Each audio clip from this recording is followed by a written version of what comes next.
de Colombia por su tecnología y metodología. Tendrás la educación que tú querías. Hoy ya está aquí, es para ti, está para mí, sí.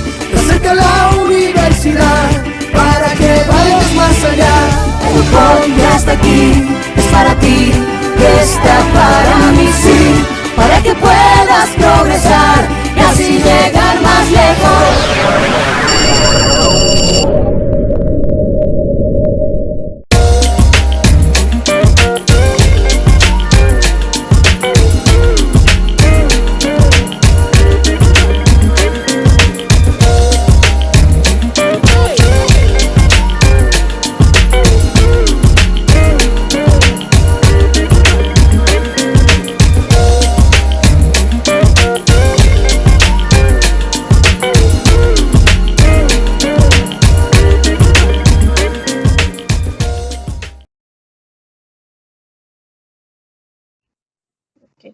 Muy buenas noches para todos. Bienvenidos nuevamente a la clase de contabilidad.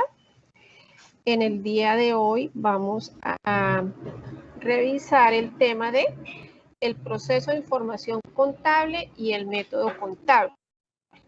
Eso está en el módulo 2. Iniciamos entonces. Este documento ustedes lo tienen ahí adjunto. Para revisar el proceso de información contable, tenemos que tener en cuenta o tener claro cuál es el concepto o el objetivo de la contabilidad. Acá dentro del documento se puede observar que ahí nos manifiesta que el objeto de la contabilidad se orienta a la captación y representación de las transacciones que la unidad económica realiza en el mundo exterior. Es decir, el objetivo de la contabilidad o el objeto de la contabilidad es registrar y representar todos los hechos económicos que realiza una organización como tal. ¿Con qué objetivo? Dice que con el objetivo de determinar el resultado y la situación económica y financiera de la organización. Es decir, señor. Ok. Sí. Por ahí.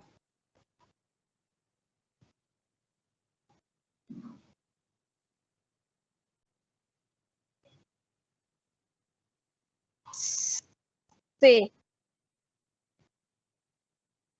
Acá. Ay. Acá. Rellenar y firmar. Sí. Sí. Acá. Listo. Okay. Ok. Bueno, ok, continuamos entonces, que el objetivo de la contabilidad, como les decía, era registrar todos los hechos económicos de la empresa con el fin de que, de en un momento determinado, conocer la situación financiera realmente de la organización. Para ello, tenemos que tener claro cuál es el manejo que se le da al proceso de la información contable. Acá dice que las funciones del sistema de información contable se enmarca dentro de ciertas etapas como tal, dentro de las etapas del proceso, primero que es la elaboración de la información. La elaboración de la información es mirar o analizar los sucesos que han de ser captados y cómo han de ser tratados, o sea, es decir, tener claro los hechos económicos que se han presentado en cierto término y al igual tenemos que tener claro cómo se van a tratar o cómo se van a registrar. Para este proceso de elaboración de la información, tenemos que tener claro la identificación y la captación de los datos, o sea, los hechos contables. Tenemos que tener claro la medición y la valoración, quiere decir la cuantificación. Entonces dice que la homogeneización de los flujos identificados en términos económicos. Cómo vamos a medir y cómo vamos a valorar cada hecho económico que realiza la organización. Y el registro es el reflejo contable de los flujos previamente homogenizados, es decir, ya identificados como tal. Entonces, el primer paso del proceso de la información es la elaboración de la información. Después de que tenemos ya identificado, ya hayamos medido y valorado esos hechos económicos y ya los hayamos registrado, el siguiente proceso es la comunicación de la información.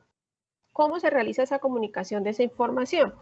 Dice, se realiza mediante formatos o modelos específicos que permiten la transmisión de la información a los distintos usuarios para su comprensión y posterior utilización en el proceso de la toma de decisiones.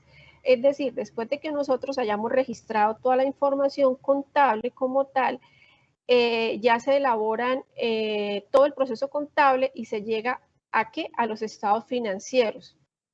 Con esos estados financieros se le informan al representante legal de la empresa, a todos los socios, sobre los resultados y a partir de esos resultados, pues se van a tomar las decisiones financieras que necesita el ente económico. Luego que se haya comunicado esa información, sigue el paso de verificación de la información. Entonces ya entra a la revisión de la información con el fin de determinar el grado de veracidad. Es lógico que esa información que nosotros brindamos, sobre todo información financiera, lógicamente que debe tener un 100% de grado de veracidad y exactitud con respecto a los hechos o acontecimientos de la organización. Y enseguida vendría el análisis e interpretación de esa información. Dice que análisis e interpretación es el proceso centrado en la utilización de distintas técnicas que permiten reflejar la actuación de la unidad partiendo de los datos e información que han sido suministrados. Entonces ya de acuerdo a esos datos se empieza a realizar análisis de esos estados financieros, esos hechos económicos que se han presentado en determinado tiempo. Luego, de que ya realizamos el proceso de la información contable, pasamos a identificar cuáles son los sistemas contables, es decir, el método contable. Entonces, acá ya vamos a empezar a entrar como en materia práctica como tal. ¿Qué es el método contable? Que es un conjunto de proposiciones de carácter conceptual o instrumental que tienen por objeto la captación, cuantificación, registro y comunicación de las actividades que ocurren dentro de una organización. Bueno, acá ya aparece un concepto como tal que se llama el método de la partida doble, método de la partida simple o unigráfico. Entonces, acá tenemos el concepto que dice que consiste en anotar cada hecho contable en una sola cuenta, la de elemento patrimonial, considerando más importante tradicionalmente el de caja sin tener presente la relación de estas. O sea, esto es la partida simple solamente cuando se lleva por lo menos el registro de caja. Usted tiene un libro de caja que si compró materia prima para vender, entonces usted solamente lleva el registro, únicamente el movimiento de caja. Por eso se llama partida simple, solamente se va a afectar una cuenta. Luego aparece el método de la partida doble. Dice que permite la identificación y representación de los sucesos a partir de las relaciones causales que materializan en cada uno de ellos y que afectan a los distintos elementos que intervienen. ¿Qué significa eso de la partida doble? Que mínimo en una transacción o en un registro contable se deben afectar mínimo 2 cuentas. Ahora dice que el método contable actual que llamamos actualmente es el método de la partida doble. Quiere decir que mínimo debemos afectar 2 cuentas. Lo otro que tenemos que tener en cuenta para eso es la parte cómo se capta y se identifican los datos. O sea, aplicación del principio de dualidad, o sea, la aplicación de la partida doble. Entonces, dice que la captación e identificación de esos datos se realiza mediante una serie de documentos.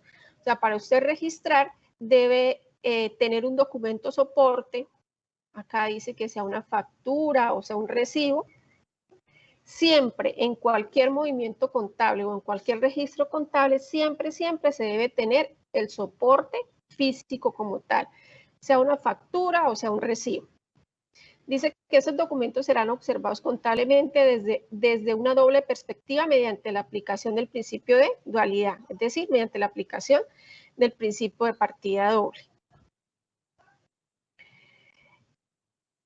Bueno, eso es lo que quiero que le quede claro, que ahorita el método que estamos utilizando es el método de partida doble.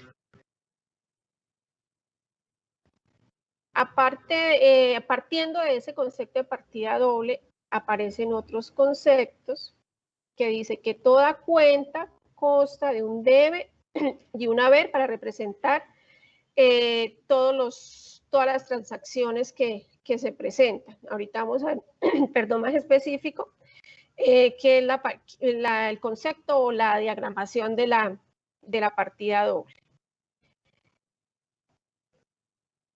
En cuanto a la medición y valoración, entonces dice que los elementos identificados en cualquier hecho contable mediante el principio de dualidad, si ve que acá siempre hablamos de dualidad, conlleva a una corriente de flujos reales, económicos o financieros. Quiere decir que siempre debe existir lo que les decía anteriormente, el concepto de dualidad, es decir, se debe afectar mínimo dos cuentas y que esas cuentas deben ser hechos reales, obviamente hechos económicos o financieros. Acá dice que mientras que los flujos financieros están expresados en valores monetarios, los correspondientes flujos económicos vendrán expresados en su unidad natural de cuenta, si son kilos, litros, o sea, de acuerdo a la unidad de medida. La medición y valoración de los elementos tendrán como objetivo la homogeneización de los citados flujos. Ese proceso se concretará básicamente en la conversión de los flujos en dinero, o sea, todo tiene que llevarse a dinero como tal. Eso también tienen que tener en cuenta para poder llevarla el registro contable como tal. Bueno, acá, ¿cómo se realiza la representación contable?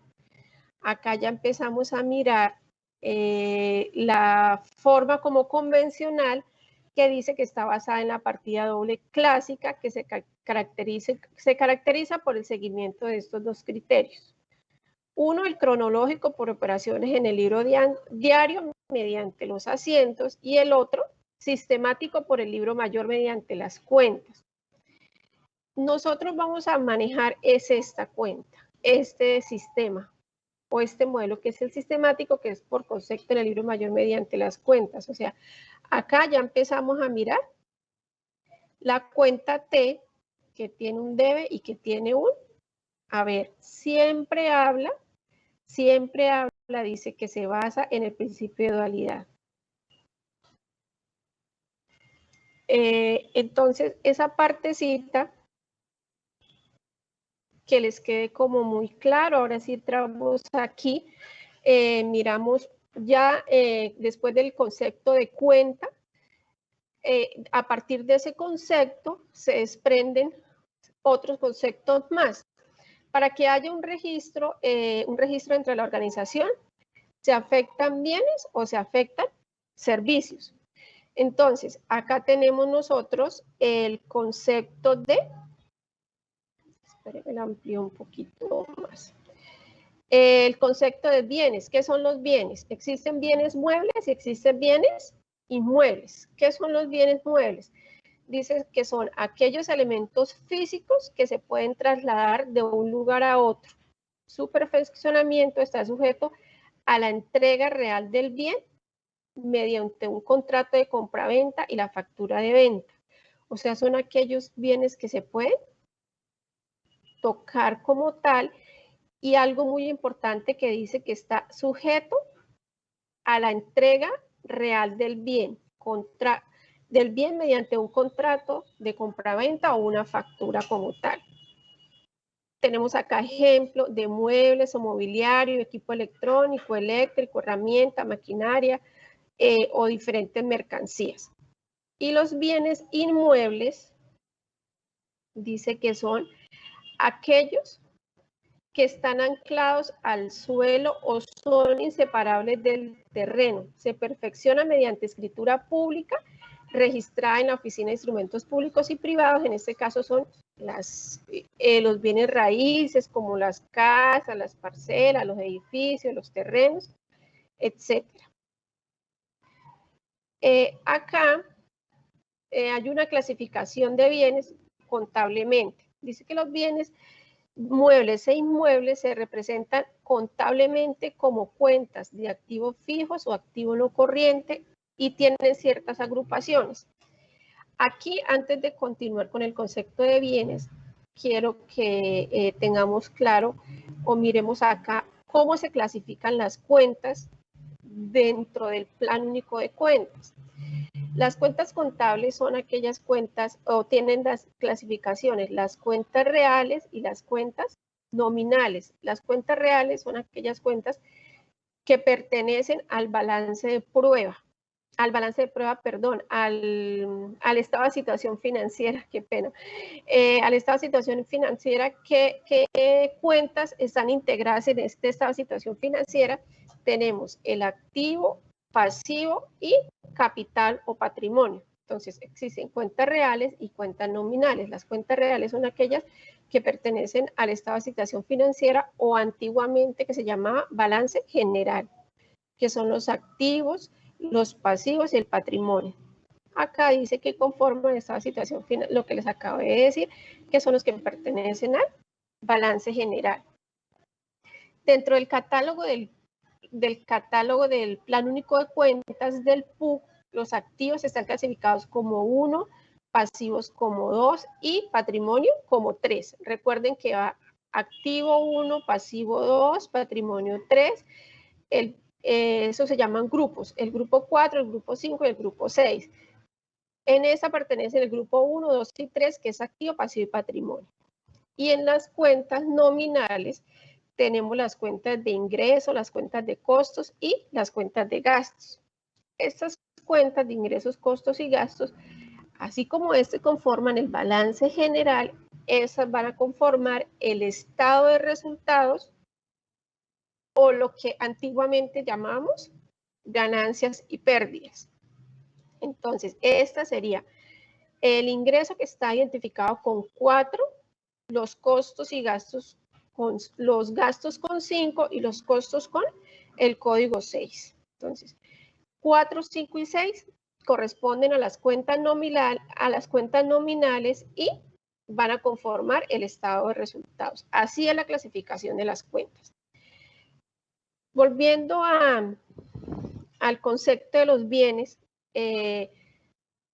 tenemos propiedad, planta y equipo o inmovilizado material. Entonces, ¿qué son los terrenos? Las construcciones en curso, construcciones y edificaciones, maquinaria y equipo, equipo de oficina, equipo de comunicación y computación, flota y equipo de transporte, etcétera. O sea, esta propiedad, planta y equipo, hablamos de los activos de la organización, es decir, lo que la organización necesita para poder desarrollar su objeto social. O sea, son los activos como tal que tienen que ver con lo que les decía, todo lo que tiene que ver para que se pueda desarrollar el objeto social. Equipo de oficina, escritorios, sillas, equipo de comunicación y computación, son los computadores, todo lo que tiene que ver con la parte de comunicación y computación. Miremos entonces, aparte de estos equipos, esta propiedad, planta y equipo, ¿qué otras cuentas pertenecen al activo? Como los activos, hay que tener claro que los activos son los bienes y derechos de la organización. Entonces, ¿qué son bienes y derechos que tiene la organización? Lo que tenemos nosotros en caja, lo que tenemos en bancos, la mercancía que tenemos nosotros, si tenemos una actividad de compra y venta de productos, lo que tenemos nosotros en la cuenta de inventarios, lo que tenemos nosotros aquí en propiedad, planta y equipo, que la vimos en la diapositiva anterior, los muebles y enseres, los edificios y las cuentas por cobrar. Como decimos que los activos son los bienes y derechos que tiene la organización, entonces estos bienes y derechos es lo que tenemos acá. Perdón, bienes en efectivo, lo que tenemos en caja y lo que tenemos en banco. Los inventarios, la maquinaria de equipo, los muebles y enseres y los edificios. Y las cuentas por cobrar sería como un derecho que tiene para poder reclamar y cobrar esas cuentas. ¿Cuál es el manejo de las cuentas del activo en la cuenta T? Como decíamos anteriormente, la cuenta T se clasifica o tiene dos partes, los débitos y los créditos. Entonces acá miramos cuál es el movimiento de la cuenta del activo dentro de la cuenta T. Los activos en la cuenta T aumentan al débito, siempre aumentan al débito y siempre disminuyen en el haber. Entonces, aumentan en el debe, disminuyen en el haber. Otro concepto es que inician en el debe y se cancelan en el haber. Por lo menos, un socio ingresó y aportó en efectivo 5 millones. Entonces, yo tengo que crear aquí la cuenta del activo que se llamará caja. ¿A dónde aumenta? Yo tengo que registrar esos 5 millones acá porque me está aumentando el valor de la cuenta caja aquí. Aumenta. Entonces, tengo que registrar la N, debe porque me está aumentando. En caso tal de que llegue a cancelar un recibo de servicio público, ¿a dónde me disminuye esa cuenta? Como estoy cancelando, se me está disminuyendo la cuenta caja, tengo que registrar la N. A ver, entonces, por eso se dice que aumentan en el debe y disminuyen en el haber. Las cuentas del pasivo. Las cuentas del pasivo, ¿qué son pasivos? Los pasivos son todas las obligaciones y deudas que tiene la organización. Pasivos, deudas que tiene la organización, ¿con quiénes? Con nuestros proveedores, con nuestras entidades financieras en el momento en que nos otorguen un crédito bancario y en el momento, acá dice que obligaciones fiscales, cuando nosotros le debemos impuestos a la DIAN. Por lo menos tenemos que pagarle pendiente por pagar el IVA, entonces ya se nos convierte en una obligación fiscal. Entonces, son todas las deudas que tenemos con los terceros. ¿Cuáles son los terceros? Señor. Ahí listo, ok. Con nuestros terceros, por lo menos le hablaba de los proveedores. Cuando nosotros compramos mercancía para vender, nosotros acá en ese caso se nos está aumentando la cuenta de inventarios, pero como no la cancelamos, se nos va a generar una cuenta por pagar a nuestros proveedores. Entonces, esas cuentas del pasivo se nos van a aumentar en el crédito y se nos van a disminuir en el débito. ¿En qué momento aumentan? En el momento en que nosotros compramos mercancías y quedamos debiendo esa mercancía, quiere decir que se nos va a aumentar aquí acá la cuenta del proveedor se nos va a aumentar en el crédito. En el momento que nosotros le cancelemos al proveedor, dice que esa cuenta se nos va a disminuir, quiere decir que la registramos al débito. Entonces, las cuentas del pasivo, ahora miremos algunas cuentas del patrimonio. Las cuentas del patrimonio, ¿cuáles son? Las de capital, la utilidad, la utilidad del ejercicio normal, las utilidades acumuladas o la pérdida como tal acumulada. Las cuentas del pasivo tienen las cuentas del patrimonio tienen el mismo movimiento que las cuentas del pasivo. Es decir, aumentan en el crédito y disminuyen aumentan en el crédito y disminuyen en el débito. Ese es el manejo de las cuentas del activo, del pasivo y del patrimonio. Acá les voy a dar un ejercicio así rapidito. Dice que pertenece a la clase del activo 1 y grupo 11 el efectivo. Dice, se abre una cuenta en el Banco de Occidente por 5 millones. ¿Qué quiere decir? En el momento en que estoy abriendo la cuenta, se me va a aumentar la cuenta bancos de 5 millones, pero se supone que cuando yo abro la cuenta es porque tengo mi dinero en efectivo. Entonces, en este caso, ¿qué pasa? Se me aumenta la cuenta del banco en el débito y se me va a disminuir una cuenta que se llama caja. Entonces, ahí vamos a mirar la cuenta bancos y la cuenta caja. En este caso, me está hablando que se abre una cuenta, entonces se supone que ese dinero yo lo tengo en caja y lo voy a llevar a bancos y me está aumentando la cuenta. Ahí estas diapositivas están dentro del módulo, lo pueden ir revisando. Acá hay diferentes ejercicios como tal del movimiento de las cuentas. Recuerden que solamente estamos manejando el concepto de partida doble. Ya en el próximo encuentro vamos a mirar todo lo que tiene que ver con la ecuación patrimonial. La ecuación patrimonial tiene que ver con estas clases: manejo de las cuentas del activo, pasivo y patrimonio. Entonces, por favor, terminen de revisar toda la dinámica de las cuentas y en el próximo encuentro vamos a mirar lo que es partida doble como tal. Muchas gracias por su atención.